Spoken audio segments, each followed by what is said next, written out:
Here we are, over 2 years later since the release of Dying Light 2. The long-awaited Tower Raids update has finally made its way into the game. The raid is this new type of activity where players, alongside their friends, fight through hordes of zombies and slowly progress through each floor until they reach the top of the tower, where a special event and loot is waiting for them to collect. During a playthrough, you may experience different floor combinations with different obstacles and goals each time you do play. This activity was developed with replayability in mind, somewhat leaning into a roguelike activity, especially when each floor gives you different modifiers that adjust and alter your playstyle. Some modifiers include weakening your normal attack damage while others may increase it. The idea and concept behind it, it's so spectacular. Different floors randomized alongside modifiers that alter gameplay. Sign me the hell up. And honestly, this is something I've been looking forward to for the longest time. It's been delayed time and time again, and Tech1 has been actively working on it,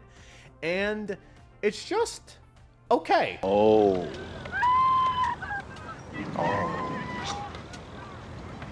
Now, before we do proceed, nearly 90% of you are not subscribed to the channel. And look, we are so close to 100k subscribers. It takes just a few seconds and it would mean the world to me if you could do so. Not gonna lie, many people in my life have kind of doubted I would ever be able to achieve this. So if you can just help me get across that finish line, I would really appreciate it.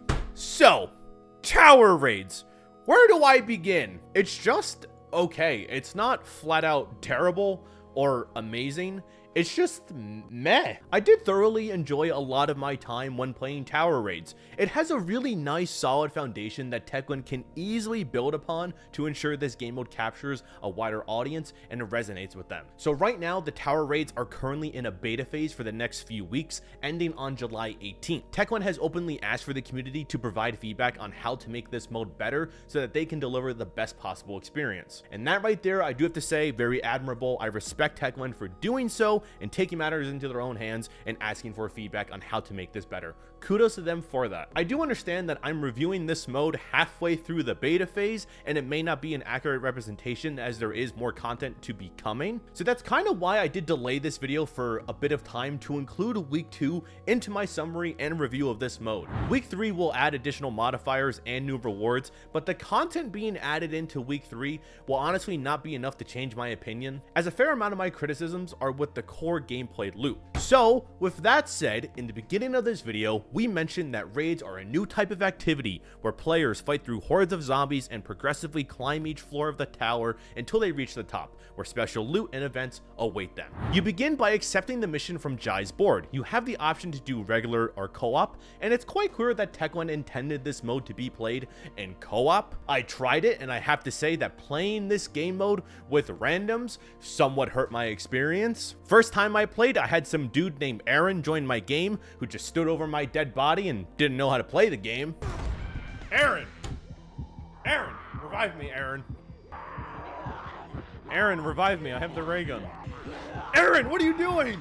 Second time, I had this one guy who was modding his game openly the entire time and was going on a rant about Chris Avalon and talking to me about his secret friends with the developers. He was also talking to me about how much he hates YouTuber AussieGG, which I do have to agree with. There's a lot of those YouTubers I don't like. Like fucking AussieGG, fuck that guy. GG? Yeah, fuck that guy. Oh, I know him. He's not the better one. He's not. So my experience with randoms was kind of a mixed bag, but I did also play this raid with Best Gamer Ali, and that experience was a bit more enjoyable, but more on that later. So you start out at the ground level and there are a few zombies in your way. You can either attack or run past them, and then you take the elevator to your first floor. A traditional run will feature the possibility of unique floor combinations with various obstacles, adding an element of unpredictability and replayability. Like I said before, this design leans into a roguelike experience, especially as each floor provides different modifiers that can significantly alter your playstyle, hopefully ensuring that no two runs feel the exact same. For example, in one run I could get floor 8, 9, 20, and 21, and then the rooftop. Or for another run, I could get floor 11, 20, and 22. The possibilities are immense, and it's very slim. Every run you have will be different on the surface. But again, More on that later. And honestly, it's exhilarating to progress through the different levels and objectives in the raid. Initially, the sense of being this brutal force is undeniably fun, and it adds a unique charm to the experience. I'm a veteran at this game, and just having more content to finally digest and put my skills to a test in different ways does give me a nice big smile on my face. However, this novelty can diminish with repeated plays. Nonetheless, those first few initial runs, they hold a special place due to the thrill they invoke, especially when the music kicks in. Jesus Christ, the music is exceptional in here.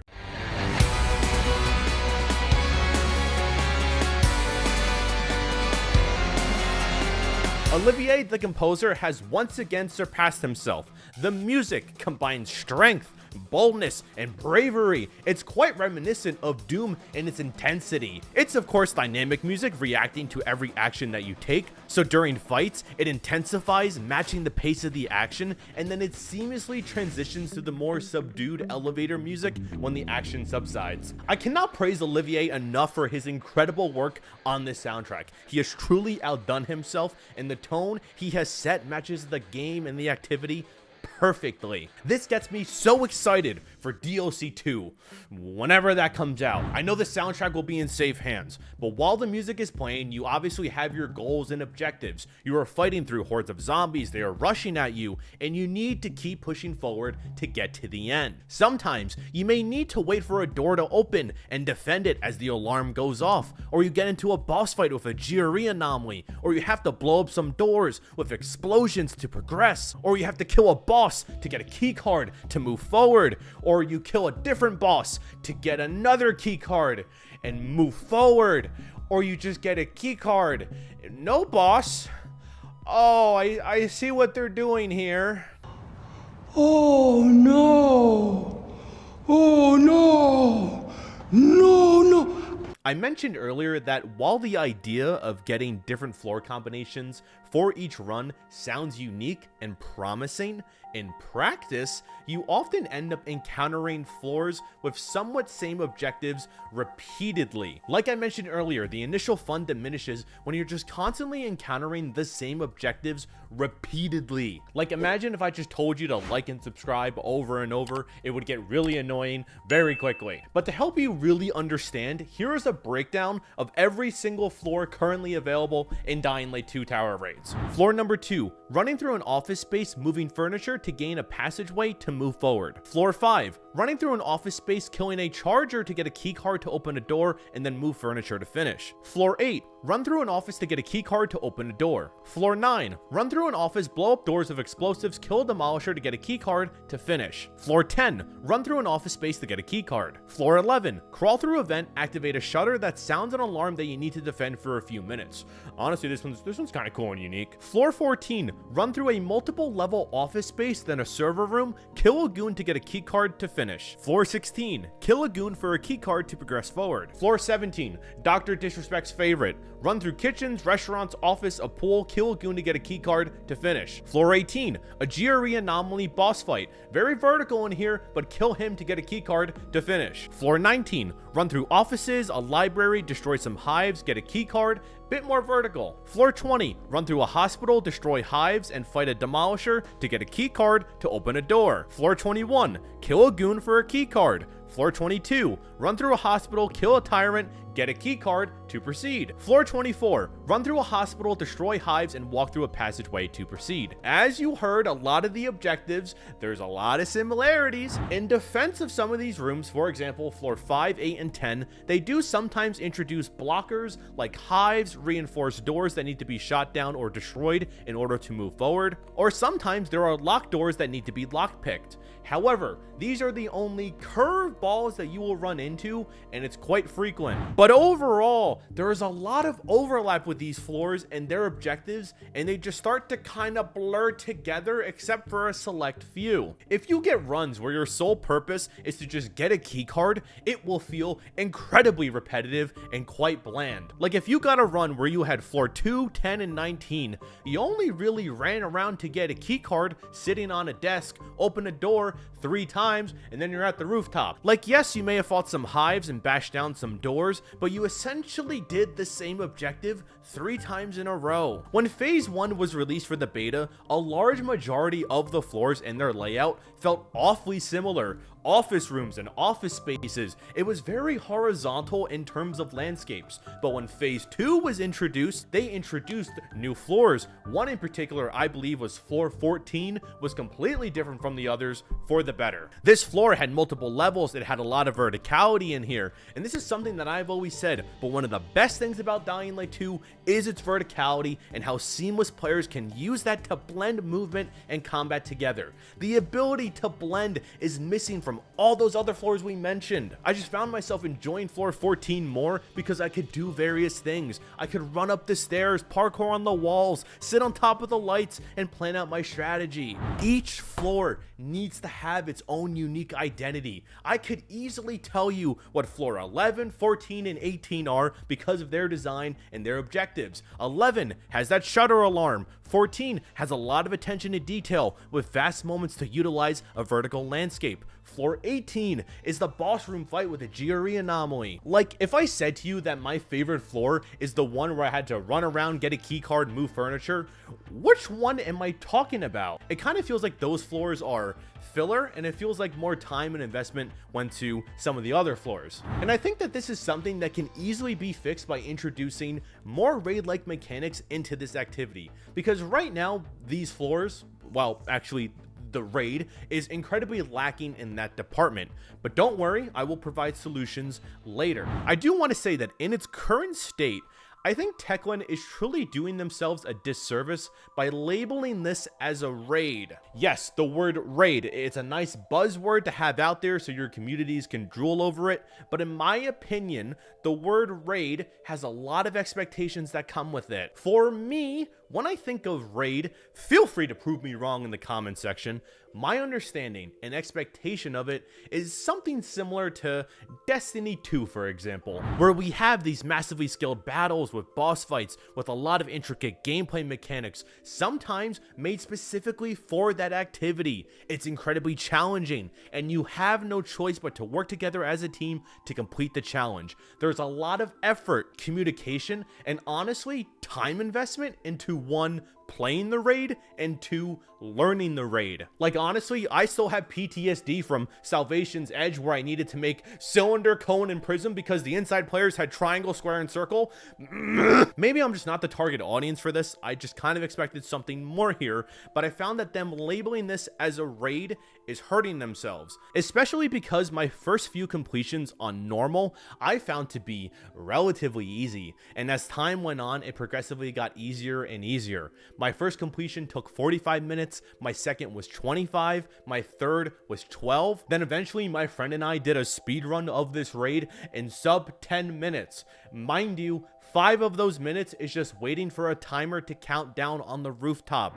I think the hardest part of this raid for me was trying to find people to play it with me. This guy, Aaron, fuck you, Aaron. I think calling this raid something different, like an incursion, maybe a blitz, an onslaught, or an assault, would be more accurate. Those 4 words still kind of mean raid. It has some raid elements to it, but at least with those words, you have the expectation that this is an activity that will be beaten relatively quickly that doesn't have super intricate raid mechanics. But if Techland really wants to commit to these raids, they need to enhance the raid experience in Dying Light 2, and Techland can do so by introducing more traditional raid elements into this activity. Currently, many of the enemies feel like they were simply plucked from the open world and dropped into the tower, lacking distinct raid mechanics. A suggestion could be introducing bosses with shields that must be disabled to engage them fully, adding a layer of strategy and coordination to these encounters. This approach could deepen the raid's complexity and make each encounter with the raid more engaging and purposeful. To enhance the enjoyment of Dying Light 2 raids,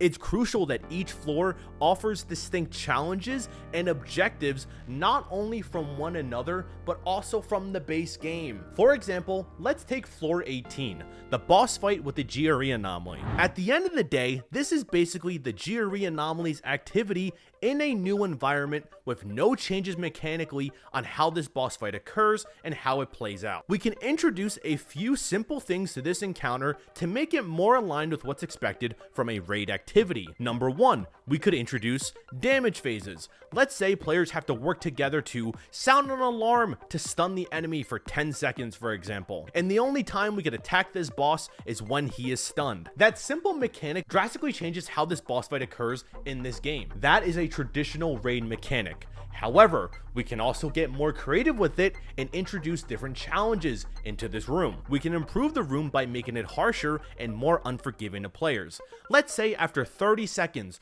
the floor gets electrified and it forces players to play on these upper levels. This is now a mechanic that forces players to test not only their combat skills, but also their parkour skills, where they can run along the side or they can use the ropes and climb above the lights here. In the current state, there is no real reason to use this vertical playground that Tech1 set up here. They need to develop these rooms to force players into uncomfortable situations that challenge them to adapt to the circumstances they find themselves in. We could also go and introduce unique raid-specific bosses that would elevate the experience, each with its own special abilities, but I do understand that that may take a lot of development time, but it is an option. So let's go and look at the final rooftop with the airdrop. Currently with the airdrop, we have to wait 5 minutes for it to count down after activating it. It's essentially waiting for a timer to tick down. It's not really that engaging, and this encounter gets quite bland the more you encounter it. So let's go and take this one step further with this entire encounter and add some more deeper in-depth mechanics. Maybe we introduce a way to speed up this encounter. Let's say volatiles spawn up here now, and they hold a special item that when collected can be deposited into the crate to speed up the timer. Things like that, it adds some sort of complexity to a pretty basic encounter, and it now incentivizes players to go out there, hunt more zombies, hunt volatiles. Side note, where are all the volatiles? When it comes to rooms that are lacking a distinctive identity, such as rooms 2, 5, 8, 9, and 10, we need to find new ways to introduce mechanics into them to make them feel different from one another. Let's say for room 2, we add in a timer, and maybe the floor is being filled up with smoke and fire, and you need to turn on 5 sprinklers within 2 minutes or you fail. Just like that, we gave room 2 the identity of a burning room with flames that need to be extinguished. Let's say room 5 or 8, it triggers your fury mode. You could easily take one of the worst rooms in this raid and make it the best if you're forced to fight into fury. Some rooms could also have hidden secrets or paths. Maybe it offers valuable loot or a shortcut to the top or a different floor with a special boss. These enhancements aim to create a more immersive and engaging raid experience with Dying Light 2. It's also quite staggering that none of the rooms in here currently are purely dedicated to parkouring, and that's it. This entire game is built and centered on movement, yet there are no rooms that truly test players based on that. No rooms dedicated to puzzle solving elements either. These mechanics not only increase the complexity of raids, but it also offers opportunity for diverse gameplay experiences beyond straightforward combat. My main concern with Dying Light 2 raids right now is the lack of challenge, and that is something that goes beyond difficulty. At its current stage, it just feels like I'm going through the motions, able to coast through without fully engaging my skills or strategy and still complete it relatively quickly. My skills aren't truly being tested here because of the lack of creativity behind multiple floors, and by introducing some of those elements I stated before as examples, it will challenge the players in more ways than one rather than just simply adjusting enemy damage numbers, health, and difficulty. Whew, man, this is a long video, my friends. My God, Sammy, can you believe it? But since we are on the topic of difficulty, normal is way too easy, elite is a bit better, honestly almost perfect in my opinion, but we do need to make it a bit harder. We should introduce a third difficulty. Maybe we call it Nightmare Plus or something like that, or maybe we just adjust elite mode, but we need to adjust it to have set and locked loadouts. This will enhance the challenge by forcing players to adapt to predetermined gear, which will result in players having to do thorough exploration to make sure they have the needed resources to complete the task. It will require tactical gameplay and teamwork. This will appeal to veteran players seeking a more strategic and challenging approach. We can also go one step further, and in this mode, every single modifier that is randomly assigned to you could stack and stay with you until you finish the raid. That could be the ultimate experience and handicap for veteran players looking for a challenging experience. Normal is honestly, it's perfectly suited for the casual players. Elite is good for the people that are just better than casuals, but this new difficulty, it should be perfect for veterans to truly test their skills. I can't tell you how many times I was playing, and whether it was me or my co-op buddy, we would just spam UV flares or just skip rooms and not collect the loot because, to be quite honest, we don't need them. And something like predetermined loadouts will force us to go and loot and be more mindful of what we're doing throughout this raid. Force us into those uncomfortable situations, Techland. Now, on top of all of this, I also think they need to make these raids and activities a bit more worthwhile. So how can they do that? Well, they can start by adjusting the rewards. So as you progress, some of the rooms have different crates with goodies, and of course at the end there's a special airdrop that gives players new weapons, armor, and more. In its current state, the rewards are simply not enough. For the core fanbase playing right now, obtaining these weapons is not a compelling incentive. There's little motivation to engage into these raids weekly. Perhaps I'm just speaking on behalf of myself, but it is not sufficient enough for me to keep revisiting every single week. I honestly don't think I would have played week 2 if I wasn't making content on it. Now, this is going to be a hot take, and I know some Techland executive is going to say absolutely not and shut down this idea before it even makes it into a workshop meeting. But normally, every time you complete the raid, you get XP. And also for your first completion each week, you also receive a crate that unlocks weapons or armor. I propose taking it one step further. Maybe this is something exclusive to Elite mode or that nightmare difficulty that we proposed earlier. And I think once a week per account, upon completion, a random bundle or pieces of outfits from the Dying Light store should be awarded. I said it.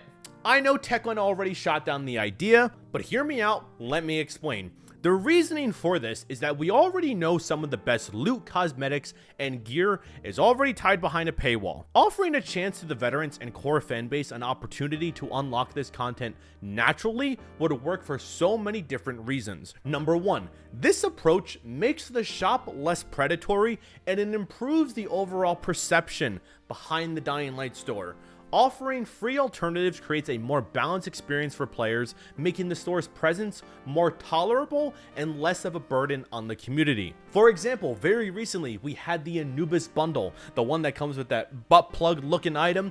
It would be more acceptable if there was a chance to unlock this in game. Number 2, there are currently over 25 different bundles in this game, and let's be honest, there's going to be more. If this system was implemented, it would take players 25 weeks to unlock everything, thereby increasing player retention and encouraging them to return to the game. If Techland is concerned about potential revenue loss, they should consider the long-term benefits. This approach, it fosters community building and engagement, as players now have the option to unlock the newest bundles simply by playing. The RNG element, while it could be annoying and tedious, it adds an exciting layer, keeping players motivated to revisit the game regularly.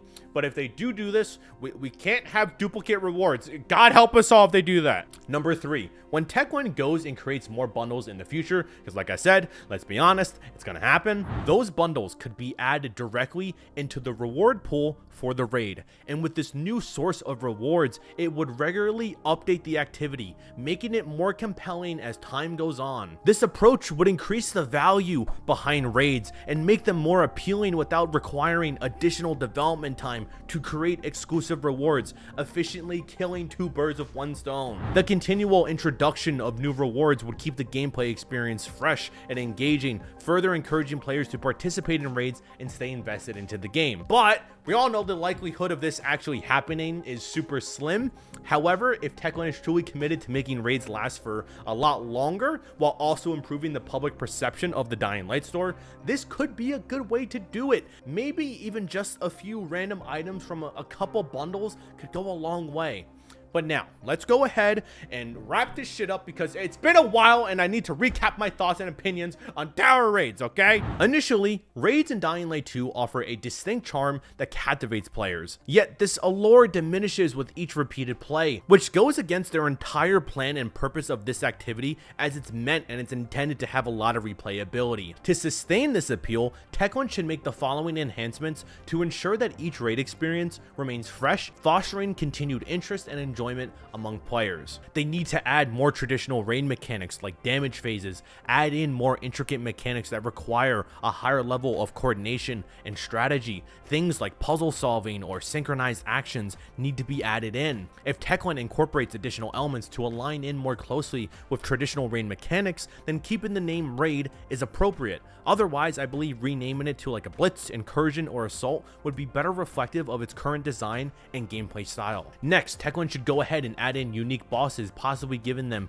unique behavior traits. Boss fights in raids often have multiple phases and special mechanics that must be learned and mastered. Next, they should also go ahead and add a harder difficulty, introduce set and locked loadouts in that tier. This will enhance the challenge by forcing players to adapt to predetermined gear, promoting strategic resource management and thorough exploration. This approach not only increases difficulty and replayability, but also rewards tactical play and teamwork, appealing to veteran players seeking a more strategic and challenging experience. And lastly, adding in better cosmetics and outfits to the reward pool, possibly added in those paid bundles as rewards to elite difficulty weekly completions. And that, my friends, is every single thing I have to say about tower raids in Dying Light 2. I'm also curious to hear your thoughts, so leave them down below in the comments. Again, if you did enjoy this video, please consider subscribing and also leaving a like. We're so close to 100K.